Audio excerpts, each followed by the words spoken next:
Jabeldura honetan hitz egin behar baitugu hizkuntza eskubideaz eta hizkuntza politikaz.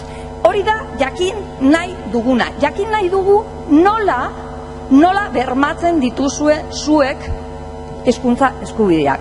Jakin nahiko genuke, lehenbiziko, hizkuntza eskubideak ezagutzen dituzuen zalantzak bai ditugu. Ekarri dugu honak, dakitzen bat aldiz, 11.000 euskararen legea. Gure legea ez dena, gustokoa ez duguna, bla, bla, bla, nahi duzuena, baina ekartzen dizuegu berriro.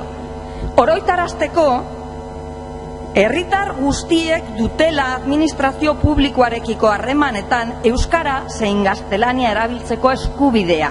Hau da, 10.1 artikulua. Ari naiz zuen eremuz zonifikatzen ere gure eremu euskaldunean. Zergatik ez da hau betetzen?